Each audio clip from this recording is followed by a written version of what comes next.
Hey guys, welcome to Devbhoomi career point. आशा करता हूँ आप सभी लोग स्वस्थ होंगे, काफ़ी अच्छी आपकी स्टडी चल रही होगी। तो देखिए दोस्तों, काफ़ी दिनों से कोई भी वीडियो चैनल पे अपलोड नहीं हुई थी और इस बीच मैंने पाया मेरे व्हाट्सअप पे और फेसबुक पेज पे आपके बहुत से मैसेज आए थे और ज़्यादातर जो मैसेज थे उनकी क्वेरी थी कैसे लोअर पीसीएस मेंस की तैयारी कर रहे हैं हम, कौन कौन सी बुक्स की हम हेल्प लें और कैसे हम कम समय में लोअर पीसीएस मेंस को क्रैक कर सकते हैं। तो बहुत अच्छी बात है। वैसे तो जब भी हमारा कोई भी फॉर्म आता है वो अपर पीसीएस और लोअर पीसीएस हो, जहाँ पर आपका मेंस एग्जाम होता है, तो उसको पहले ही आपने फॉलो करके चलना चाहिए।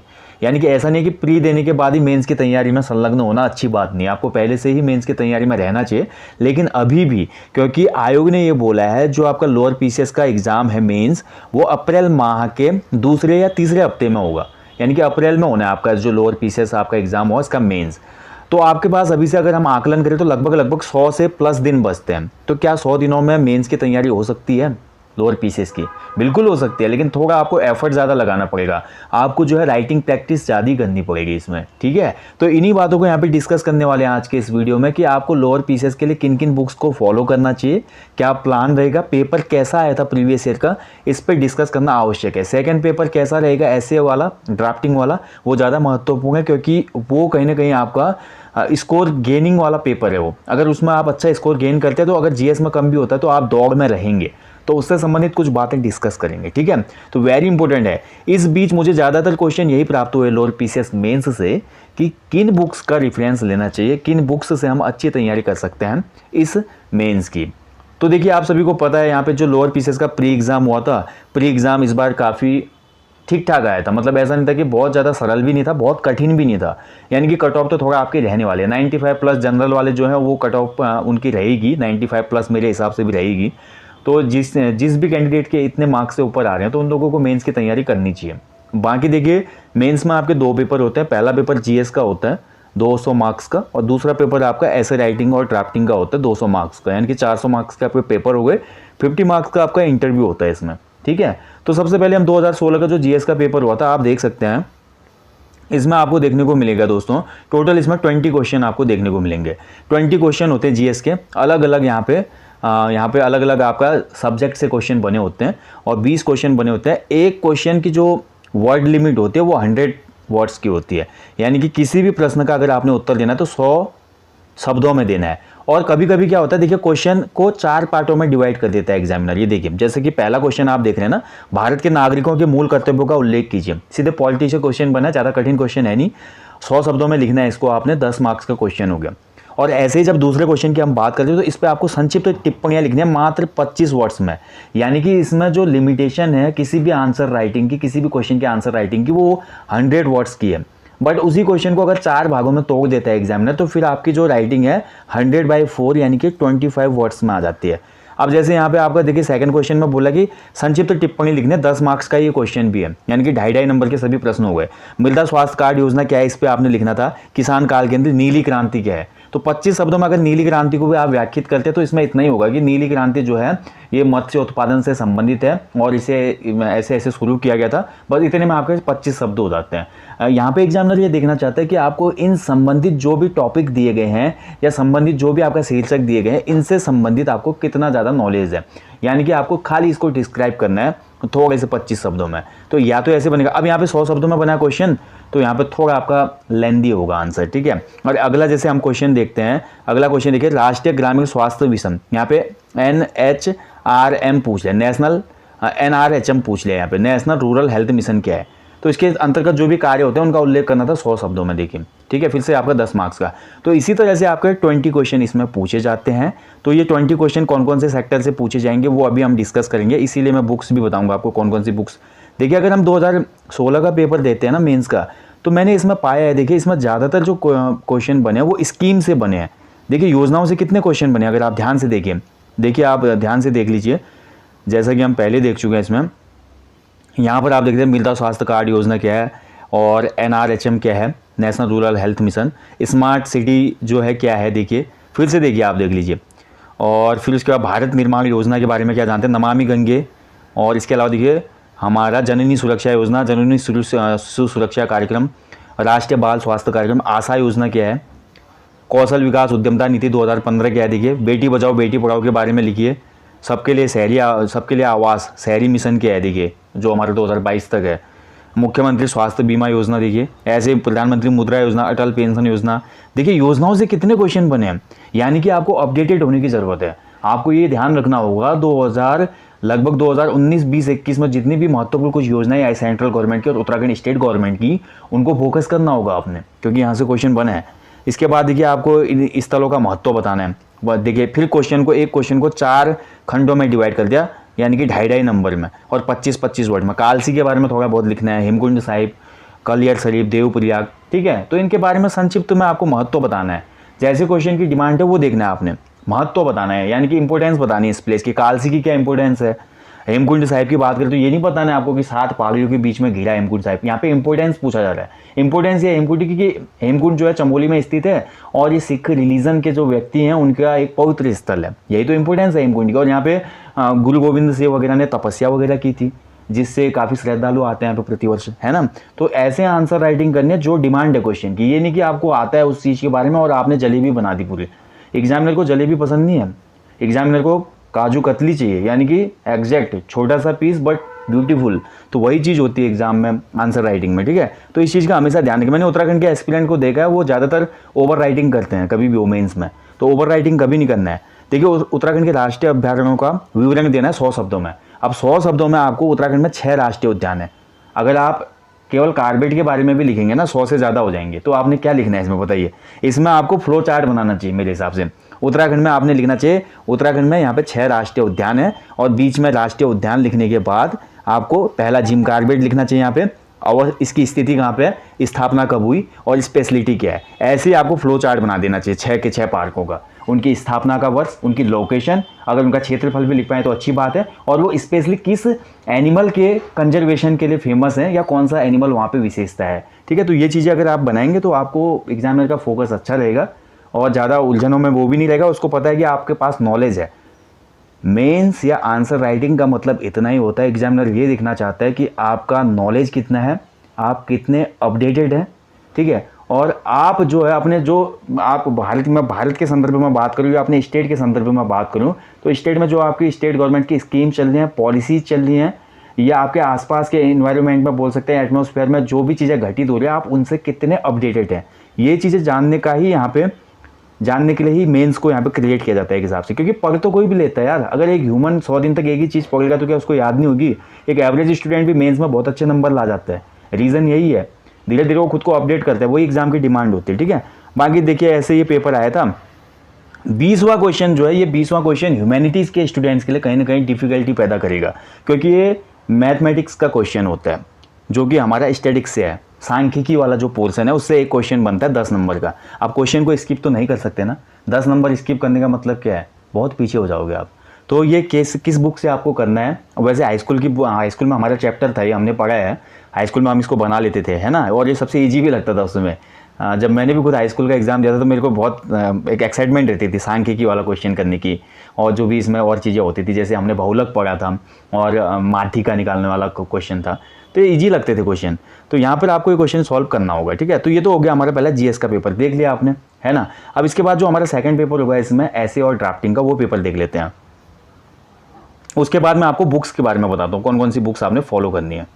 तो ये इसका सेकंड पेपर है। देखिए इसमें भी आपके 200 मार्क्स का पेपर होगा। उसमें आपके कितने क्वेश्चन थे, 20 क्वेश्चन थे, और प्रत्येक क्वेश्चन कितने का था, 10 नंबर का, यानी कि 200 का पेपर था। कोई भी क्वेश्चन उसमें आप छोड़ नहीं सकते, सभी प्रश्न उसमें अनिवार्य होते हैं, ठीक है। सभी क्वेश्चन क्या होते हैं, कंपलसरी होते हैं। और यहाँ पर देखा जाए तो जो निबंध और आलेखन है, यानी कि ऐसे एंड ड्राफ्टिंग का पेपर होता है, इसमें भी आपका 200 मार्क्स का पेपर होता है, लेकिन इसमें 4 प्रश्न पूछे जाएंगे आपके, केवल 50 मार्क्स का एक प्रश्न होगा इसमें, ठीक है। एक्सेप्ट जो हमारा 4th क्वेश्चन होगा उसमें आपके 2 खंड होंगे 25-25 के, अभी हम देखेंगे। तो पहला इसमें आपका भाई ऐसे बनेगा। पहला क्वेश्चन जो होगा इसमें आपका 400 शब्दों में आपको ऐसे लिखना होगा। कौन कौन से टॉपिक से आपका ऐसे आ सकता है, तो सबसे पहले साहित्य और मानव मूल्य, भारतीय राजनीति में महिलाओं की भूमिका, उत्तराखंड में पर्यटन की संभावनाएं, प्रदूषण नियंत्रण में एनजीओ की भूमिका, विज्ञान वरदान है या अभिशाप है, उत्तराखंड में भूस्खलन और बांध, ठीक है। तो ऐसे आपका यहाँ पे क्या हो जाएगा, इन टॉपिक से आपका कोई ना कोई एक निबंध बन जाएगा।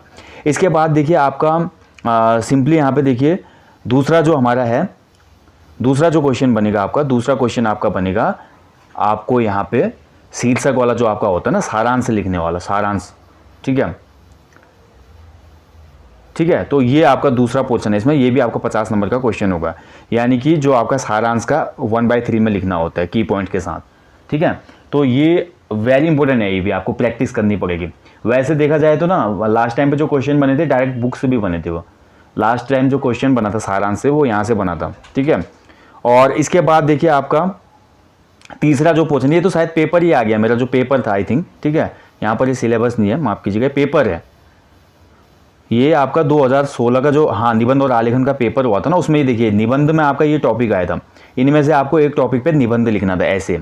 तो ये हमने देखिए विज्ञान, बून और कर्स वाला हम बचपन से पढ़ते आ रहे हैं। उत्तराखंड में टूरिज्म की जो है पॉसिबिलिटीज़, ये भी बहुत अच्छा एक टॉपिक था। इस पे आप निबंध को आप हिंदी और इंग्लिश दोनों में से किसी एक भाषा में लिख सकते हैं। ठीक है, इस चीज़ का ध्यान रखेंगे आप। निबंध को आप हिंदी और इंग्लिश किसी भाषा में भी लिख सकते हैं। देखिए यहाँ पे आपका दिया है कि प्रश्न संख्या 1 का उत्तर हिंदी अथवा अंग्रेजी में दिया जा सकता है। ऐसे को आप हिंदी या इंग्लिश में लिख सकते हैं, ऐसा कन्फ्यूज नहीं रहना है कि केवल हिंदी में लिखना है। ठीक है, बाकी इसके बाद जो सेकंड पोर्शन आता है आपका, फिर समरी राइटिंग का आता है। तो आपको फिर दूसरे में क्या करना पड़ता है, 50 नंबर का एक क्वेश्चन आया था देखिए आपका, इसमें आपको एक टाइटल देना पड़ता है गद्यांश का, और जो भी आपको गद्यांश दिया होता है यहाँ पे, इसकी आपको समरी लिखनी पड़ती है 1/3 में। ठीक है, उसके साथ साथ जो रेखांकित अंश होते हैं उनकी व्याख्या करनी पड़ती है। इसके बाद जो तीसरा यहाँ पे क्वेश्चन बनेगा आपका ऐसे और ड्राफ्टिंग से, वो बनेगा आपका गवर्नमेंट जो लेटर होते हैं, सरकारी पत्र होते हैं। तो देखिए यहाँ पे सरकारी पत्र के आवश्यक अवयवों का सविस्तार परिचय दीजिए, ये क्वेश्चन पूछा गया है। एक ज्ञापन तैयार कीजिए, अवर सचिव रक्षा मंत्रालय की ओर से ज्ञापन होगा, इसमें श्री क ने अधीक्षक पद पर नियुक्ति के लिए आवेदन पत्र भेजा है। ठीक है, तो अधीक्षक पद पर नियुक्ति के लिए आवेदन पत्र भेजा है इसमें, और इस आवेदन पत्र में उक्त पद की रिक्ति न होने की सूचना होगी। ये देखिए यहाँ पे ये बोला गया है। तो 50 नंबर का ये भी आपका। तो लेटर राइटिंग आपको ध्यान से देखनी होगी। इसमें आपको क्या करना है अभी मैं बताऊंगा, बुक्स भी बताऊंगा ना। अभी पहले तो हम पेपर देख रहे हैं 2016 के जो मेंस के थे।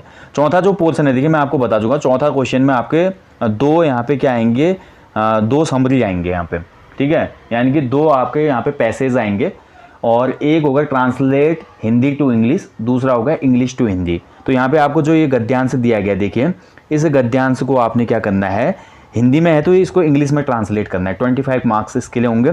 और जो इसका दूसरा खंड होगा उसमें आपको इंग्लिश में देखिए यहाँ पे पूरा गद्यांश दिया है, इंग्लिश गद्यांश को आपने हिंदी में अनुवाद करना होगा। तो यहाँ पर देखिए हिंदी भाषी वाले को थोड़ा डिफिकल्टी होती है, जो इंग्लिश भाषी एस्पिरेंट है उनको तो कोई प्रॉब्लम नहीं होगी, क्योंकि इंग्लिश भी उनकी अच्छी होती है और हिंदी भी अच्छी होती है। हिंदी को वो आराम से इंग्लिश में ट्रांसलेट कर लेते हैं और इंग्लिश का आराम से हिंदी में लिख लेते हैं। लेकिन हिंदी भाषी को यहाँ पे प्रॉब्लम हो जाती है। हालांकि वो हिंदी का जो पोर्शन है उसको तो जैसे तैसे ट्रांसलेट कर लेता है, बट जो इंग्लिश का पोर्शन है उसका सही ट्रांसलेशन हिंदी में नहीं हो पाता और मार्क्स कट जाते हैं। और मैं यहीं पर बोलना चाहूँगा दोस्तों, जो आपका ये तीसरा और चौथा पार्ट है इस ऐसे राइटिंग और ड्राफ्टिंग वाले पेपर का, ये सबसे ज़्यादा स्कोरिंग यहाँ पे यही मैं बोल सकता हूँ कि ये मेरिट को डिसाइड करने वाला पार्ट है। अगर आपका ये वाले पार्ट में कम नंबर हो जाते हैं, 50 का आपका लेटर राइटिंग वाला और 50 का आपका ट्रांसलेशन वाला, 100 नंबर का पूरा ये भाग है। अगर इसमें आप अच्छा स्कोर करते तो आपके सिलेक्शन के चांसेस 90% तक बढ़ जाते हैं। ठीक है, ये वाले दो पोर्शन में अच्छा करते हैं, क्योंकि ऊपर के जो दो चीज़ें हैं वो लगभग एस्पिरेंट बराबर ही करते हैं। ऐसे राइटिंग हिंदी भाषी भी अच्छा लिखते हैं और इंग्लिश भाषी भी अच्छा लिखेगा, और ऐसे समरी राइटिंग भी आप लगभग कर लेते हैं। बट ये दो पोर्शन जो अच्छा करेगा उसका सिलेक्शन होने के चांसेस बढ़ जाते हैं। ठीक है, तो ये हमारा पेपर था 2016 का। अब हम सीधे आते हैं कौन कौन सी बुक्स आपने फॉलो करनी है। ठीक है, पेपर तो हमने देख लिया 2016 का। अब आपको पता ही होगा जो पेपर है उसका सिलेबस ही है जीएस वाला, जहाँ पे से आपके 20 क्वेश्चन बने थे ना, वो 20 क्वेश्चन आपके कौन कौन से पोर्शन से बनेंगे वो देख लीजिए। इसमें सबसे पहले जो आपका क्वेश्चन बना, देखिए ज़्यादातर स्कीम्स के क्वेश्चन बने, आपने देखा ज़्यादातर स्कीम पे आए ना क्वेश्चन। जिन्होंने स्कीम अच्छे से पढ़ी थी उनको अच्छा फायदा हुआ होगा इसमें 2016 वाले मेन्स में। तो पहला है आपका देखिए अंतर्राष्ट्रीय, राष्ट्रीय एवं राज्य के महत्व की समसामयिक घटनाएं। तो इसमें आपको सभी चीज़ें याद करनी होंगी, यानी कि करंट अफेयर्स की बात हो रही है। तो करंट अफेयर्स के लिए आप दृष्टि की जो पूरी ईयर बुक आती है उसको ले सकते हैं। ठीक है, 2020 की ले लीजिए और 2021 की ले लीजिए, उसको आप अच्छे से देखिए, मेन टॉपिक्स को उसमें से एनालिसिस करते हुए अच्छे से याद कर लीजिए, और राइटिंग प्रैक्टिस ज़्यादा कीजिए। क्योंकि भाई मेंस का मतलब ये नहीं है कि आपको प्रीलिम्स की तरह ऑब्जेक्टिव पेपर देके आना है, गोला भर के नहीं आना है वहाँ पे। अगर आप गोला भरने के जैसे ही प्रैक्टिस में रहेंगे तो आपका गोला बन जाएगा। ठीक है, यहाँ पे लिखना है आपको, जैसे तैसे करके आपको राइटिंग करनी है ज़्यादा से ज़्यादा, तब जाके आप वहाँ पे अच्छे से कर पाएंगे। क्योंकि 3 घंटे में 20 क्वेश्चन करना इट्स नॉट ईजी, ये बहुत आसान काम नहीं होता। और उसमें भी आपके कुछ खंड बन जा रहे हैं, देखिए एक क्वेश्चन के भी खंड बन रहे हैं, तो वहाँ पे टाइम मैनेजमेंट भी इंपॉर्टेंट है। 20 क्वेश्चनों में से अगर आप एक क्वेश्चन भी छोड़ दे रहे हैं, मतलब समझ रहे हैं इसका, टाइम की कमी से अगर आपका एक भी क्वेश्चन छूट रहा है, इसका मतलब क्या है, एक क्वेश्चन छोड़ना मतलब आपका एग्ज़ाम से बाहर होने के लिए पर्याप्त होने जैसा है। तो बिल्कुल क्वेश्चन नहीं छोड़ना है आपने। अब जो नहीं आएगा वो अलग बात है, लेकिन 20 के 20 एटलीस्ट अटैम्प्ट तो होने चाहिए ना। तो यहाँ पर देखिए करंट अफेयर आपको अच्छे से प्रैक्टिस करनी है, ठीक है। वैसे 3 घंटे का पेपर होता है, 20 क्वेश्चनों के लिए 3 घंटे काफ़ी होते हैं। तो इसके लिए आप कौन कौन सी बुक्स ले सकते हैं तो मैं आपको बता चुका। न्यूज़पेपर आपने डेली रीड करना है, ये तो आप सभी को पता है। ऐसे दृष्टि की जो ईयरली बुक आती है, क्रॉनिकल की जो हमारी ईयर बुक आती है, उसको आप ले लीजिए। इसके अलावा देखिए जो हमारे नेशनल पॉलिसीज़ वाले हैं, करंट अफेयर के मैगजीन्स हैं, उनको आप ले लीजिए, ठीक है। लाइक जैसे हमारे उत्तराखंड समसामयिकी एक मंथली मैगजीन आती है, उसका भी ईयर एडिशन आता है, वो पूरे साल भर का देते हैं, उसको भी आप एक बार देख लीजिए। क्योंकि करंट अफेयर में नॉट इंक्लूडिंग नेशनल और इंटरनेशनल करंट अफेयर, इसमें आपका इंक्लूडिंग उत्तराखंड के करंट अफेयर्स को भी क्वेश्चन बनेगा, ठीक है। तो इस चीज़ का ध्यान रखेंगे। इसके बाद देखिए हमारा खेलकूद वाला जो है संबंधित, तो खेलकूद वाले पोर्शन के लिए ना आप अभी जैसे रिसेंटली ओलंपिक हुए थे, उनको आप याद कर लो। इसके साथ साथ पैरालंपिक हुए थे, उसमें ध्वजवाहक कौन था, शुभंकर कौन था, ठीक है, आदर्श वाक्य क्या था, ये सभी चीज़ें पता होनी चाहिए। भारत के किन किन खिलाड़ियों ने पदक जीते, क्या अभूतपूर्व उसमें अचीवमेंट हुई, जैसे कि अवनी लखेरा पैरालंपिक पहली महिला बनी जिन्होंने 2 मेडल एक साथ जीते। ऐसे ही हमारा सुमित अंतल भाई, जो अभी प्रीलिम्स में भी क्वेश्चन बना था कि भाला फेंक में एथलेटिक्स में गोल्ड मेडल जीता था पैरालंपिक में। ऐसे नीरज चोपड़ा से क्वेश्चन बन जाएगा, क्योंकि वेरी इंपॉर्टेंट अचीवमेंट हुई है इस बार ओलंपिक इतिहास में। भारत में पहली बार एथलेटिक्स में कोई पदक आया है ट्रैक एंड फील्ड में, है ना। तो ऐसे क्वेश्चन बन जाएंगे। इसके अलावा आपका जो परीक्षा वाले किताब में, केवल परीक्षा वाले की मैं बात कर रहा हूँ, या बलोदी जी की जो उत्तराखंड समग्र अध्ययन है, जो भी आपके पास है, उसमें जो हमारे स्पोर्ट्समैन है उनसे क्वेश्चन बन सकते हैं। जैसे कि हमारे राज्य के जो भी फुटबॉल खिलाड़ी थे या ताइक्वांडो प्लेयर थे, जैसे जसपाल राणा है शूटिंग वाले। इसके अलावा जो भी हमारे इंटरनेशनल लक्ष्य सेन है, चिराग सेन है, जो कि बैडमिंटन में काफ़ी अच्छा कर रहे हैं, वंदना कटारिया से क्वेश्चन बन सकता है, ठीक है। तो इन सभी को आपने अच्छे से रीड कर लेना है, तो यहीं से क्वेश्चन घूम फिर के बन जाएंगे। बाकी चीज़ें करंट में भी आपकी कंप्लीट हो जाएंगी। जो करंट अफेयर मैं ऊपर बोल रहा हूँ, इसमें आपके खेल कूद से संबंधित जानकारियाँ तो आएंगी। बाकी स्टैटिक पोर्शन के लिए आप परीक्षा वाले का सहारा ले सकते हैं। हम बुक्स की भी बात कर रहे हैं आप, ठीक है। इसके बाद आते हैं देखिए भारत का इतिहास। तो भारत का इतिहास के लिए सबसे अच्छी जो बुक्स रहेगी आपके लिए अभी इस एग्ज़ाम के लिए, वो हमारी 2 बुक्स हैं। एक तो महेश बर्णवाल जी की बुक आती है भारत का इतिहास करके, बहुत ही आसान और सुंदर तरीके से उसमें की पॉइंट्स के मतलब पॉइंट टू पॉइंट नोट्स बने हुए हैं। क्योंकि ये लोअर पीसीएस का एग्जाम है, इसके लिए आपको यूपीएससी लेवल के लिए अलग अलग एंशिएंट हिस्ट्री, मिडिवल हिस्ट्री और मॉडर्न हिस्ट्री लेने की आवश्यकता नहीं है। आप नॉर्मल एक किताब जिसमें पूरा कंपाइलेशन है हिस्ट्री का, पॉइंट टू पॉइंट नोट्स का, उससे भी तैयारी कर सकते हैं। तो एमएस वर्णवाल या किरण पब्लिकेशन की जो बुक आती है भारतीय इतिहास वाली, इससे आप तैयारी कर लीजिए, ठीक है। बाकी इसके बाद देखिए हमारा भारतीय संविधान का आधारभूत ज्ञान, भारतीय राज्य व्यवस्था और अर्थव्यवस्था। इसके लिए देखिए दोस्तों एक किताब आती है मार्केट में, परीक्षा वाली बौद्धिक प्रकाशन की ही हमारी ये किताब आती है, पॉलिटी वाली। आपको ये नहीं है कि अब भारतीय संविधान का आधारभूत ज्ञान करना है और लोअर पीसीएस का एग्जाम देने गए लक्ष्मीकांत में उलझे हुए हैं। लक्ष्मीकांत का सिलेबस बहुत बड़ा है। लक्ष्मीकांत बुक आपके लिए अपर पीसीएस और यूपीएससी की अगर आप प्रिपरेशन करें तो उसके लिए ठीक है, बट लक्ष्मीकांत पूरा आप पढ़ रहे हैं बिल्कुल डिटेल में for lower PCS, it's not good, क्योंकि आपका टाइम ज़्यादा कंज्यूम होगा। और यहाँ पे लोअर पीसीएस में आपका ज़्यादा लिमिटेशन तो है नहीं ना। आप देख रहे हैं 25 वर्ड्स में अगर क्वेश्चन बन गया आपका खंड में, या आपका 100 वर्ड्स में भी बन गया, तो आपको छोटी सी एक ऐसी बुक चाहिए जिसमें आपका सभी चीज़, जैसे कि पॉलिटी में अभी आपने देखा मेंस में क्वेश्चन क्या बना था। मेंस में क्वेश्चन बना था कि भारत के जो नागरिक हैं उनके मूल कर्तव्यों का उल्लेख कीजिए। अब मूल कर्तव्य हमारे लक्ष्मीकांत पॉलिटी में भी मिलेंगे आपको, मूल कर्तव्य हमारे एनसीईआरटी किताब में भी मिलेगी आपको, और मूल कर्तव्य आपको इन किताबों में भी मिल जाएगा। मतलब जो हमारे मार्केट में पॉलिटी के या हमारी अर्थव्यवस्था से रिलेटेड जो भी बुक आती है, तो वो शॉर्ट बुक ले लीजिए आप, उससे काम चल जाएगा, ठीक है। इसके बाद देखिए भारत का भूगोल और जननांकी। तो भारत का भूगोल ध्यान रखेंगे, देखिए भारत का भूगोल हो गया और भारत की कृषि हो गई। भारत का भूगोल और भारत की कृषि, इसके लिए ना आपका एक बुक आती है, ये हमारी महेश कुमार बर्णवाल जी की बुक आती है फिर से। तो भारत का भूगोल और जननांकी, इसमें आपके दोनों पोर्शन कवर हो जाएंगे, तो ये आप ले सकते हैं, ठीक है। इसके अलावा देखिए अगर आप, मैं ये भी बोलना चाहता हूँ, बहुत से एस्पिरेंट के बाद किताब लेने के लिए पैसे नहीं होते। अगर आप लूसेंट भी अच्छे से पढ़ लो ना भाई, लूसेंट, और उसके साथ साथ संबंधित टॉपिकों को आप देखो जो भी आपके सिलेबस में दिए गए। सिलेबस देख लेना एक बार लोअर पीसीएस का, और उसको आप यूट्यूब पे सर्च करके देख लो, वहाँ से भी आप नोट्स बना सकते हो। क्योंकि बहुत से अच्छी अच्छी ज्योग्राफी की क्लास, हिस्ट्री की क्लास, इसके अलावा इकोनॉमिक्स और पॉलिटी की क्लास यूट्यूब पे अवेलेबल है। बहुत से चैनल हैं हमारे भारत में जो अच्छा अच्छा कंटेंट प्रोवाइड करवा रहा है। तो लूसेंट के साथ अगर आप उन टॉपिकों को पढ़ते हैं और जो सिलेबस में टॉपिक दिए गए हैं उनको आप यूट्यूब में देखकर अपने सेल्फ नोट्स भी बनाते हो और प्रैक्टिस करते हो तो आपका काम हो जाएगा। बट आप बुक्स लेना चाहते हो तो ये बुक्स मैं बता रहा हूँ तभी, ठीक है। तो भारत का भूगोल के लिए आप MK महेश कुमार बोनेवाल की ही भूगोल की किताब ले सकते हैं। सामान्य विज्ञान और पर्यावरण और इसके साथ साथ विज्ञान और प्रौद्योगिकी, तो सामान्य विज्ञान और प्रौद्योगिकी, ठीक है, इसके लिए आप लूसेंट की किताब आती है या परीक्षावाणी। तो परीक्षावाणी का भी एक विशेष एडिशन आता है जनरल साइंस पर्यावरण का, और उसमें प्रौद्योगिकी संबंधित भी कुछ तथ्य दिए जाते हैं।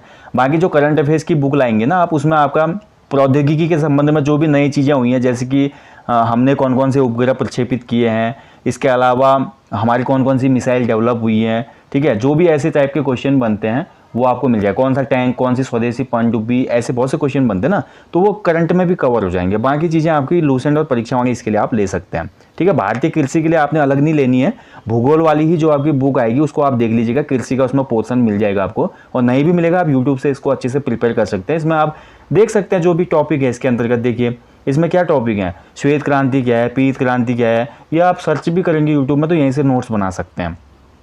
इसके बाद देखिए उत्तराखंड का इतिहास। उत्तराखंड के इतिहास के लिए देखिए मैं आपको साफ साफ बोलता हूँ, आप वैसे तो परीक्षा वाली बेसिक बुक है, सभी ने पढ़ ली होगी, लेकिन इसके अलावा भी अगर आपको अच्छे से पढ़ना है और लगता है कि उत्तराखंड इतिहास से क्वेश्चन कुछ भी बन सकता है, तो आप डॉक्टर अजय सिंह रावत जी की जो उत्तराखंड का समग्र राजनीतिक इतिहास है उसको फॉलो कर सकते हैं, या आपको घनश्याम जोशी जी की बुक लेनी चाहिए। घनश्याम जोशी जी की बुक भी काफ़ी अच्छी है, ठीक है, छोटी सी बुक है और उससे आपका पूरा कवर हो जाएगा। उत्तराखंड का राजनीतिक, सामाजिक एवं सांस्कृतिक इतिहास, पुस्तक का टाइटल है उत्तराखंड का राजनीतिक, सामाजिक एवं सांस्कृतिक इतिहास बाय घनश्याम जोशी। इसको आप लेंगे तो इसमें आपको ये सभी चीज़ें मिल जाएंगी और यहीं से क्वेश्चन भी बनते हैं, बहुत डेप्थ में क्वेश्चन नहीं बनता है उत्तराखंड हिस्ट्री से। ऐसे ही उत्तराखंड की संस्कृति के लिए आप परीक्षावाणी से भी कर सकते हैं, क्योंकि परीक्षावाणी में जो संस्कृति वाला टॉपिक है बहुत अच्छे से दिया है, जिसमें उत्तराखंड के लोक नृत्य, उत्तराखंड के लोक आभूषण, उत्तराखंड का लोकगीत, उत्तराखंड के अन्य लोक परिधान, लोक उत्सव, ठीक है, उत्तराखंड के स्थानीय मेले, सभी चीज़ें उसमें दिए गए हैं। तो उत्तराखंड की संस्कृति जो भी है, लोक वाद्य यंत्र, तो ये आप परीक्षावाणी भी इसके लिए पढ़ सकते हैं। परीक्षावाणी के अलावा अगर आपको बुक लेने तो हमारी बलोदी जी की उत्तराखंड समग्र अध्ययन आता है, इसको देख लीजिए आप, या घनश्याम जोशी जी की बुक ऊपर हिस्ट्री के लिए लाएंगे तो उसमें ये चीज़ें भी हैं, उत्तराखंड की संस्कृति भी कवर हो जाएगा। या फिर और आपको देखना है तो बिनसर की भी एक बुक आती है, उसको आप ले लेना, कोई भी इनमें से एक ले लेना, आप काम हो जाएगा। ऐसे उत्तराखंड के भूगोल की बात करूँ तो जितना हमारे क्वेश्चन बने आज तक लोअर पीसीएस में, उतना उत्तराखंड के भूगोल के लिए आपका इनफ है। उत्तराखंड के भूगोल के लिए आपका जो परीक्षावाणी में भूगोल के चैप्टर दिए गए हैं वो काफ़ी हैं, जैसे कि उत्तराखंड की भौगोलिक स्थिति, उत्तराखंड में जो नदियों का अपवाह तंत्र है, उत्तराखंड में वन संसाधन, हालांकि परीक्षावाणी में वन रिपोर्ट गलत है, हाँ उसको एक बार ध्यान से देख लेना आप, वन रिपोर्ट आप हमारी यूट्यूब चैनल वाली देख लेना। बाकी उत्तराखंड की जो हमारी प्रमुख फसलें और फसल चक्र है, उत्तराखंड में आपदा और आपदा प्रबंधन अच्छे से दिया है परीक्षाओं में। तो या तो अगर आपको डिटेल में उत्तराखंड की ज्योग्राफी पढ़नी है तो आप HC खरकोवाल जी की स्पेशल बुक आती है उत्तराखंड की ज्योग्राफी वाली, वो ले लीजिए, उसमें अच्छे से दिया है डिटेल में। भैया परीक्षावाणी से ही इसको आप अच्छे से कवर कर सकते हैं, ठीक है। मैं तो बोलूँगा परीक्षावाणी काफ़ी है, परीक्षावाणी के अलावा कुछ नहीं करना है आपने।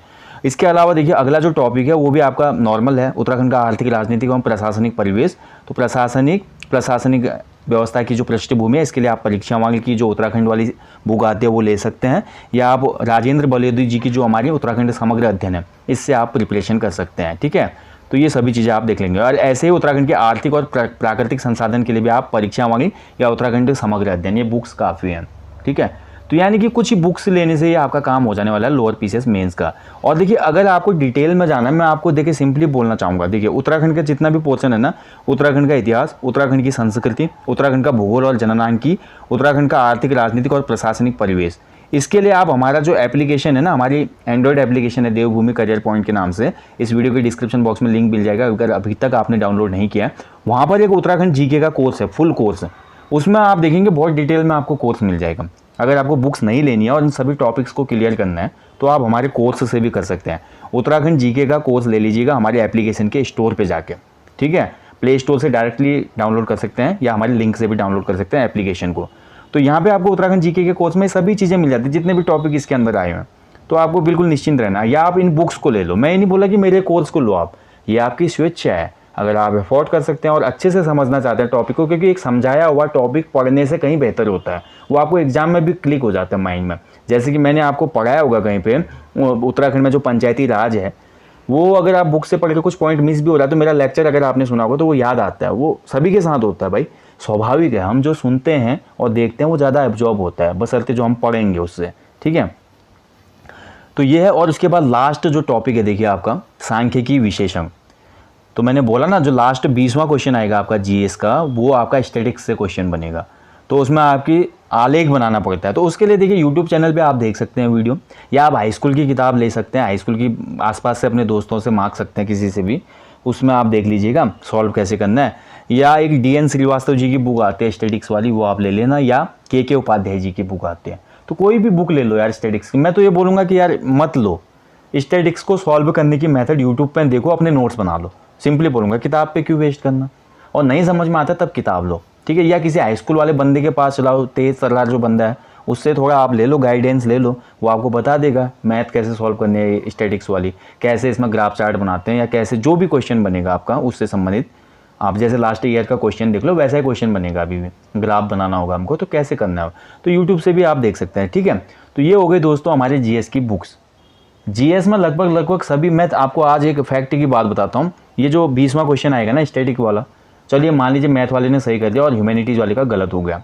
ऐसे ही हमारे कुछ क्वेश्चन हैं, उत्तराखंड के डेप्थ में कुछ क्वेश्चन बन गए, और कुछ हमारे नई स्कीम से या हिस्ट्री से क्वेश्चन बन गए। तो यहाँ पे 19-20 रहता है जीएस में स्कोर, यानी कि ज़्यादा अंतर नहीं आता। जो भी मेंस की तैयारी करने वाले अच्छे एस्पिरेंट होते हैं, सीरियस एस्पिरेंट होते हैं, उनके स्कोर में यहाँ पे ज़्यादा अंतर नहीं आता, ठीक है। अंतर डिसाइड कौन करता है, सेकंड पेपर ऐसे और ड्राफ्टिंग वाला, ये याद रखना हमेशा।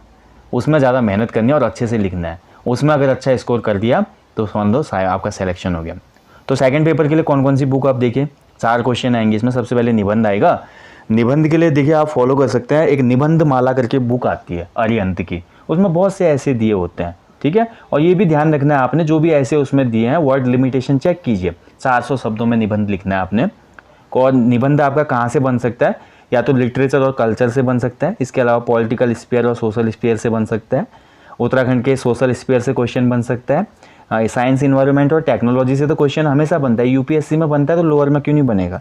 एंड ऐसे नेशनल एंड इंटरनेशनल इवेंट से भी क्वेश्चन बन सकता है आपका। साथ ही उत्तराखंड में तो भाई ये मान के चलो एक निबंध बनेगा ही आपका प्राकृतिक आपदाओं से, जो भी नेचुरल हमारी डिजास्टर्स होती हैं यहाँ पे, लाइक लैंडस्लाइड होता है, अर्थक्वेक होता है, तो यहाँ से ड्राउट वगैरह से क्वेश्चन बनेगा, ठीक है।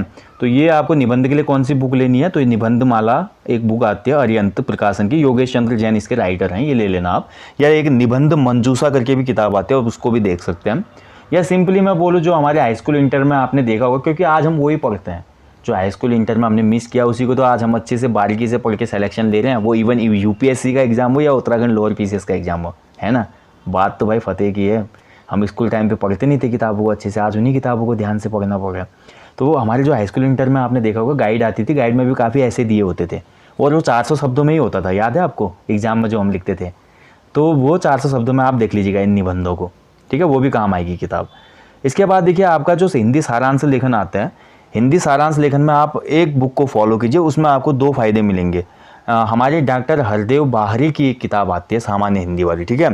तो डॉक्टर हरदेव बाहरी जी की किताब आप ले सकते हैं, उसमें आपको हिंदी सारांश लेखन भी मिल जाएगा, उसमें आपको हिंदी आलेखन भी मिल जाएगा पत्र लेखन वाला, और उसमें आपको ये हिंदी गद्यांश का अंग्रेजी में अनुवाद और अंग्रेजी गद्यांश का हिंदी में अनुवाद, ट्रांसलेशन, उसके साथ साथ आपका समरी राइटिंग, और उसके साथ साथ आपका लेटर राइटिंग, ये सभी आपको टॉपिक मिल जाएंगे किसमें, एक ही बुक में, जिसका नाम है सामान्य हिंदी बुक, जो कि राइटर कौन है, डॉक्टर हरदेव बाहरी, ठीक है। तो ये आप बुक ले लेना, इससे आपका काम हो जाएगा। उसके बाद जितना है देखिए दोस्तों, इसमें आपका राइटिंग प्रैक्टिस है, तो 400 मार्क्स का आपका पेपर होगा इसमें, और पेपर में देखिए 100 वर्ड्स की लिमिटेशन है फर्स्ट पेपर जीएस में, और अगर इसके भी खंड बन जाएंगे 4 तो फिर 25 वर्ड्स की लिमिटेशन है। तो कैसे आपने प्रिपेयर करना है आंसर वो देखिए। आपको यहाँ पे एक भी चीज़ फालतू नहीं लिखनी, एक भी चीज़ फालतू लिखने का मतलब है आप सिलेक्शन में पिछड़ रहे हैं। बिल्कुल स्मार्ट तरीके से जितना आप पढ़ेंगे टॉपिकों को, तब जाके आप उसमें से कटनी छटनी करना सीख पाएंगे, क्योंकि पहले टॉपिक क्लियर होंगे तभी तो आप उसको फिल्टर कर पाएंगे ना। तो ये चीज़ें हैं। और वैसे ही फिर उसके बाद देखिए आपका हिंदी में तो ज़्यादा से ज़्यादा प्रैक्टिस करो, 400 वर्ड का निबंध राइटिंग है, और इसके साथ साथ मैंने आपको बोल दिया हिंदी में सबसे ज़्यादा जो इंपॉर्टेंट रोल अदा करता है वो आपका तीसरा और चौथा पोर्शन, यानी कि लेटर राइटिंग और आपका ट्रांसलेशन वाला, ये वेरी इंपॉर्टेंट है। ये देखिए सॉन्ग्स का है, इसमें अगर 100 में से देखिए अगर आप कम से कम 70 अंक ला गए ना, तो आपका सिलेक्शन मानो बहुत चांसेस फुल हो जाते हैं। अब बात करें इंटरव्यू की, तो देखिए अगर आप दोनों पेपरों में अच्छा कर रहे हैं तो इंटरव्यू 50 मार्क्स का है। इंटरव्यू में ज़्यादा कुछ नहीं होता, 50 मार्क्स का इंटरव्यू है। अब आयोग ने एक नियमावली बनाई तो उसके तहत ये इंटरव्यू लिया जाता है। लोअर पीसीएस ग्रुप सी की पोस्ट है, तो इंटरव्यू इसमें इसलिए लिया जाता है ताकि एक पोस्ट जो आपको दी जा रही है उसमें हालांकि एक अच्छी पोस्ट होती है नायब तहसीलदार, इसके साथ साथ पूर्ति अधिकारी वगैरह की भी इसमें पोस्ट है, अच्छी खासी पोस्टें होती हैं। तो उसके बाद जो प्रमोशन होगा आपका ग्रुप बी में होगा, कि इस ग्रुप सी पोस्ट से अगला प्रमोशन आपका ग्रुप बी में होगा, यानी कि आप ऑफिसर बन जाएंगे। तो इसलिए इसमें इंटरव्यू भी रखा गया। तो 50 मार्क्स के इंटरव्यू में आपका बेसिक इंट्रोडक्शन, आप कैसे प्रेजेंटेशन देते हैं, आपकी जो पर्सनैलिटी है वो कैसी है, वे ऑफ टॉकिंग कैसा है, और आप चीज़ों को कितना एब्जॉर्ब करते हैं। इसके साथ साथ आपका जो जिस स्टेट से आप बिलोंग कर रहे हैं तो वहाँ की जो कल्चर है उसके बारे में आप कितने अवेयर हैं, वहाँ पे जो स्कीम चल रहे हैं, पॉलिसीज़ चल रहे हैं, वहाँ पे गवर्नमेंट जो वहाँ पे सोशल इश्यूज़ हैं, वीमेन एम्पावरमेंट की कंडीशन क्या है, माइग्रेशन क्यों है राज्य में, पर्यटन की कितनी पॉसिबिलिटीज़ हैं। बस इन्हीं फील्ड से क्वेश्चन बनते हैं यहाँ पे। इन्हीं फील्ड्स में आपको प्रिपेयर रहना है, और साथ ही कुछ एक रिसेंट इवेंट हुआ है इंटरव्यू के आसपास तो उनको भी फोकस करना है, लाइक भारत के संदर्भ में हो या कोई इंटरनेशनल बड़ा इवेंट हुआ हो तो उसमें आपकी प्रतिक्रिया जानी जा सकती है। बाकी इसमें एवरेज आपको 35 to 40 मार्क्स मिल ही जाते हैं, मान के चलो आप। मेन आपका इसमें जो है आपका मेरिट डिसाइड करने वाली जो बात करती है वो आपका मेंस एग्जाम है, राइटिंग प्रैक्टिस। ठीक है, तो इसलिए आप अच्छे से राइटिंग कीजिए। ये बुक्स वगैरह मैंने आपको बता दी है। इसके अलावा भी आपकी डाउट क्वेरी होती है इससे रिलेटेड कुछ भी, तो आप कमेंट बॉक्स में कमेंट करना, और जिस मुद्दे पर ज़्यादा कमेंट आएंगे मैं उस पर एक वीडियो फिर से आपको दे दूंगा। मेरी भी थोड़ा व्यस्तता चल रही है आजकल, कंटिन्यू वीडियो नहीं हो पाती, और मैं कोशिश करूंगा कि जीएस के टॉपिक आपको करवाई जाए कुछ, ताकि आपकी हेल्प हो पाए आने वाले एग्जाम में। So guys, thank you for watching. अपना ध्यान रखें। बाकी कोई भी डाउट क्वेरी इससे रिलेटेड आप कमेंट बॉक्स में पूछ सकते हैं। और जाने से पहले दोस्तों, हमेशा की तरह यार अपने जीवन में कम से कम एक पेड़ जरूर लगाएं, और लोगों को भी अवेयर करें वो ज़्यादा से ज़्यादा पेड़ लगाएं, ताकि आप गवर्नमेंट जॉब तो आपकी लगनी है, क्योंकि आप प्रिपरेशन करें इतनी मेहनत, आप भारत सरकार में योगदान के साथ साथ उत्तराखंड सरकार में योगदान के साथ साथ इस अमूल्य पर्यावरण में भी योगदान दे पाएँ। पेड़ लगाने के लिए सबको प्रेरित करें। उत्तराखंड के खूबसूरत प्लेसेस में जब भी जाएं तो वहाँ पे स्वच्छता के लिए सबको अवेयर करें। So thank you for watching guys, अपना ध्यान रखें। जय हिंद, जय उत्तराखंड।